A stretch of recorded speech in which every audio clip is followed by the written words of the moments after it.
ছাদের যাত্রী আপনারা দেখছেন যে সকাল থেকে একটা ট্রেনে, আপনি নীলসাগর এক্সপ্রেস ট্রেনে দেখছেন যে ছাদে কিছু যাত্রী গেছে।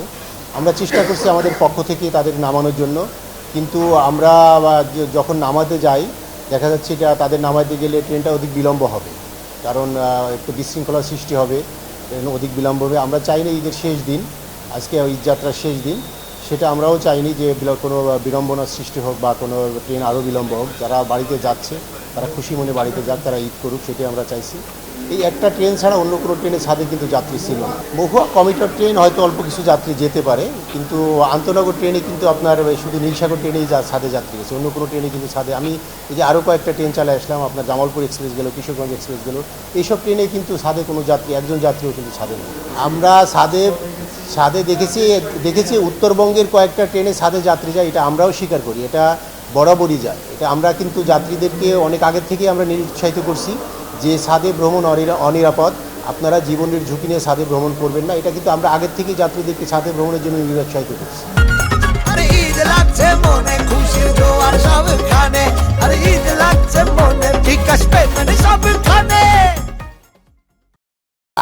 আপনারা আগেও দেখেছেন, আমরা গতকালও কিন্তু প্রাণপণে চেষ্টা করেছি ছাদের থেকে যাত্রী নামানোর জন্য, আপনারা নিজেরাও ছিলেন।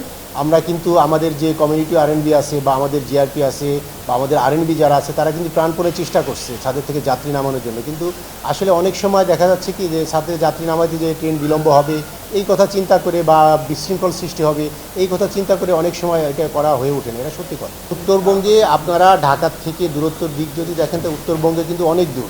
আমরা 400-500 কিলোমিটার বা 600 কিলোমিটার পথ একটা ট্রেন পাড়ি দিয়ে যেয়ে আসে, সেই ট্রেনটার সঠিক সময় ধরে রাখা, বিশেষ করে ঈদের সময় যে সতর্কতা অবলম্বন করে সেটি ধরে রাখা আসলেই কঠিন, এবং এটা আমাদের চেষ্টার কোনো ত্রুটি নেই।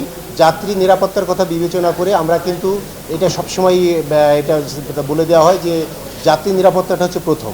টিকিট ছাড়া যারা যাত্রী উঠছে এবং টিকিট যাত্রী যারা উঠতে পারেনি তাদের প্রতি আমরা আগেই বলেছি যে আপনার ভ্রমণের সময় একটু আগে আপনাদেরকে কমলাপুর স্টেশনে আসতে হবে, অন্তত আধা ঘন্টা আগে কমলাপুর স্টেশনে আসতে হবে, এসে আপনার নির্ধারিত সিটে বসেন। আর বিনা টিকিটের যাত্রী না, আপনার স্ট্যান্ডিং কিছু যাত্রী আছে বিনা টিকিটের যাত্রী, আমরা দেখছেন আমাদের কমলাপুর স্টেশনে 3 স্তরের নিরাপত্তা ব্যবস্থা আছে। আমরা কিন্তু চেষ্টা করছি, গতকাল রাত্রেও আপনারা দেখেছেন আমরা কী প্রাণপণে চেষ্টা করছি বিনা টিকিটের যাত্রী ঠেকানোর জন্য।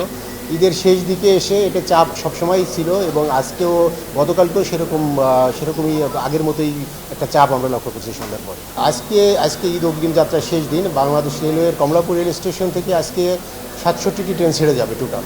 আপনার 43টা আন্তনগর ট্রেন আছে, 23টা কমিউটার ট্রেন আছে এবং একটা ঈদ স্পেশাল ট্রেন সকালে আপনার দেওয়ানগঞ্জের উদ্দেশ্যে ছেড়ে গেছে।